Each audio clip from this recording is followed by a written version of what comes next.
Olá, turma! Vocês são sempre bem-vindos ao nosso canal. Você já consegue visualizar aqui. A nossa aula de hoje contempla a resolução de questões recentes da banca Fundatec.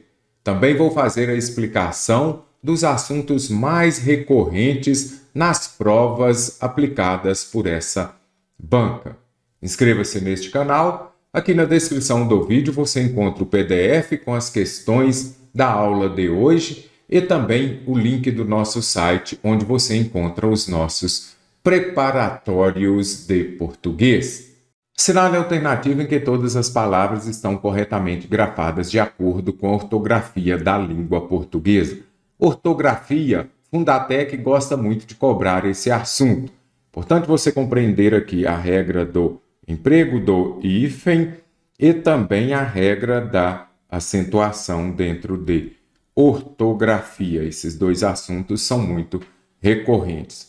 Primeiro aqui eu preciso saber, enjoo e voo tem acento? Então vamos verificar aqui. Enjoo, voo, eles aparecem aqui em duas possibilidades. O que precisamos compreender sobre a acentuação em enjoo e voo?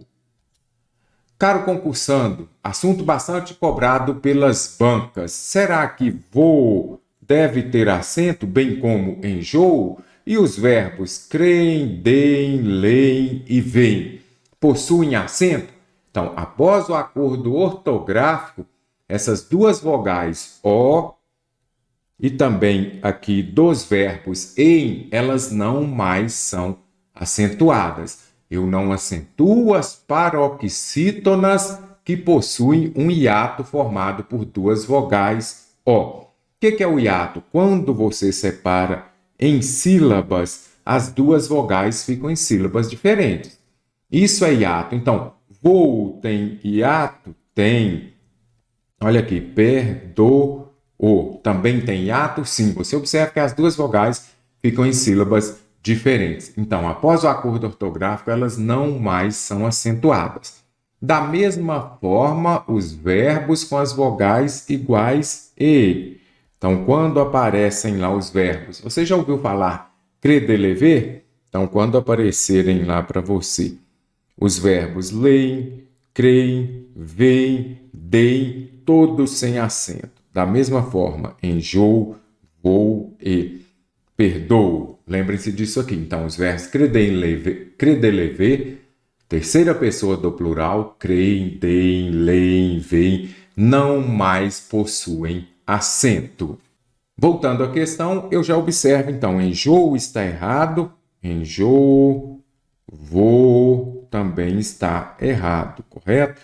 Dando sequência, a gente vai aqui a geleia, os ditongos abertos, ei, oi, nas paroxítonas, são acentuados ou não? Observe a minha explicação. Os ditongos abertos, ei, el e oi, quando devo ou não acentuá-los? Importante você se lembrar disso. Nas minhas aulas eu falo assim, olha, a paroxítona ela é oposta à oxítona, ou seja, se você acentua alguma oxítona terminada, por exemplo, em A, E, O, eu não acentuo as paroxítonas terminadas em A, E, O. Então aqui há uma certa oposição entre oxítona e paroxítona. Agora, eu acentuo os ditongos abertos terminados em EI, EL e OI dos monossílabos e dos oxítonas.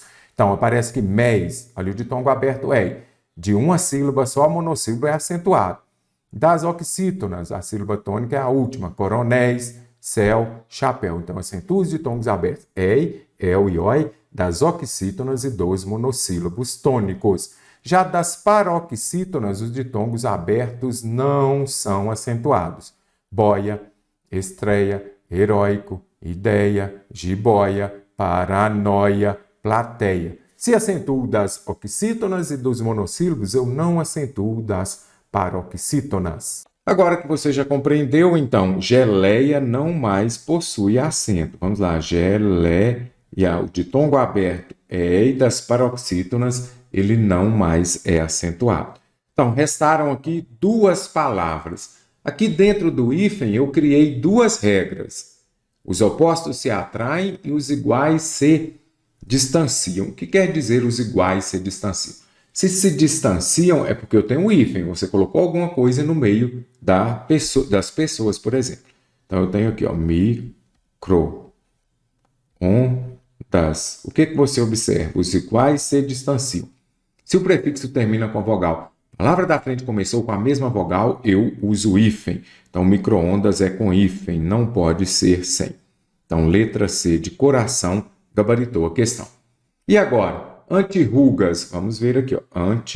Quando o prefixo terminar com vogal, a palavra da frente começar com R ou S, eu vou dobrar o R ou S e vou ter aqui, então, sem hífen. Antirrugas, certinho aqui? Então, antirrugas é sem hífen. Tem outra palavra aqui, autoescola. Falei com vocês, os iguais se distanciam e os opostos se atraem. Então, aqui eu tenho o quê?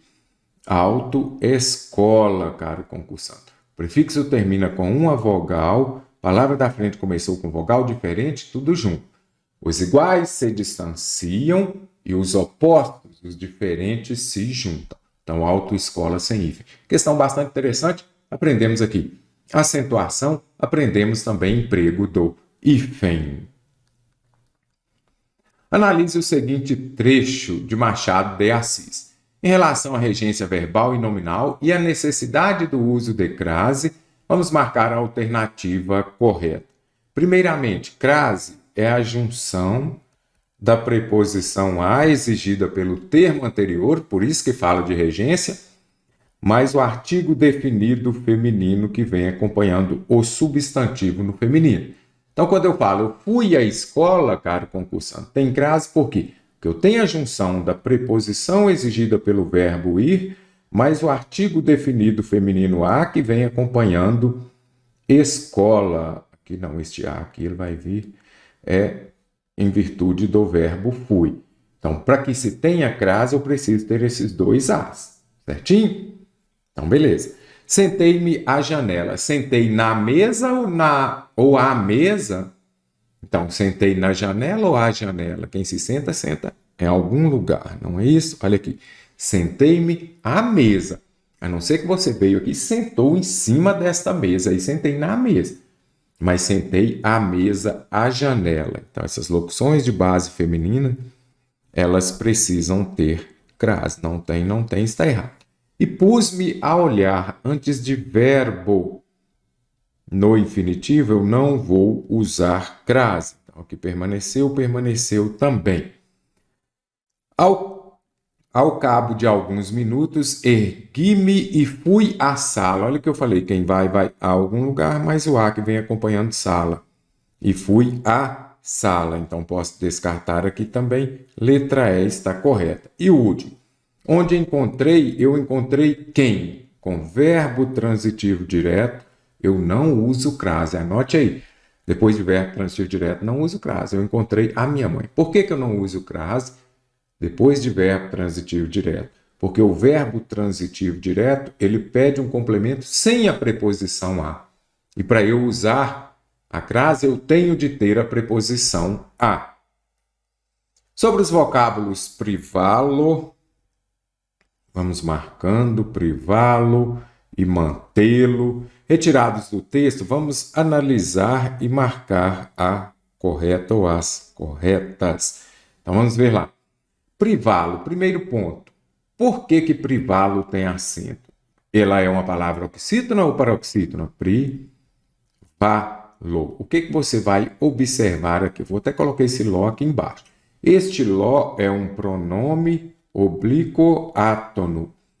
Este pronome átono, ele não vai entrar, você não vai contar como sílabas, certinho?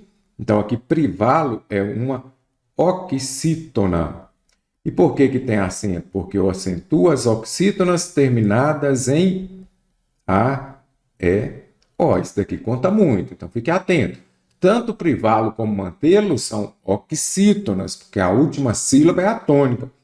O pronome oblíquo átono não entra nessa contagem. São verbos no infinitivo seguidos de pronome certinho. Olha aqui, é o verbo privar.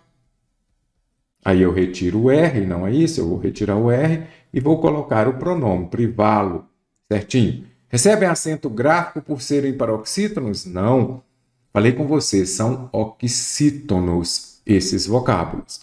Partícula lo, nos dois casos, poderia ser substituída por ele, sem prejuízo da correção gramatical? Então, poderia falar privar ele?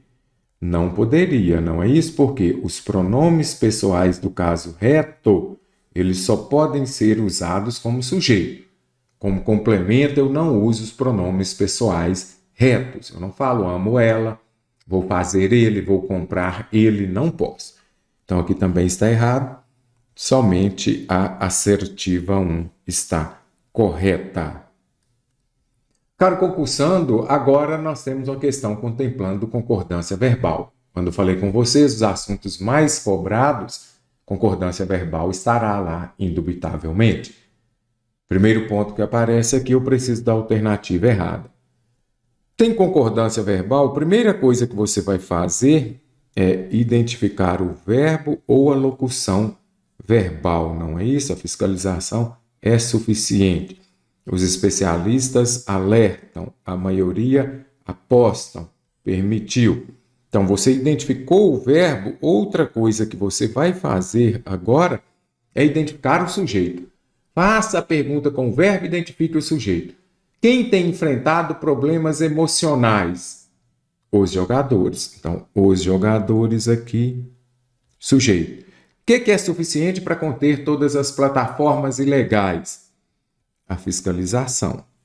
Quem alerta sobre os riscos das apostas? Os especialistas. Quem aposta frequentemente? A maioria.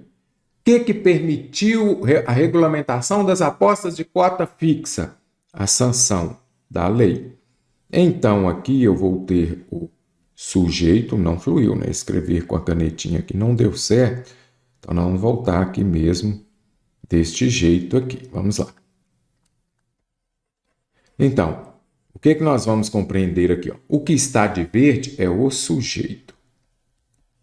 E o que está de amarelo é o verbo. Então, caro concursando, você vai se lembrar de que o verbo concorda com o sujeito em número e pessoa. O que quer dizer isso? Se o sujeito está no plural, o verbo precisa estar no plural. É o que a gente observa. Os jogadores têm enfrentado. Os jogadores é um sujeito no plural, não é isso? Então, o verbo aqui precisa também estar no plural. O verbo concorda com o sujeito em número e pessoa. Então é isso, sujeito no plural, verbo no plural. Os jogadores têm enfrentado. Sempre que aparecer o verbo ter por terceira pessoa do plural, vai ter acento. Por terceira pessoa do singular, sem acento. Então, letra A, correto.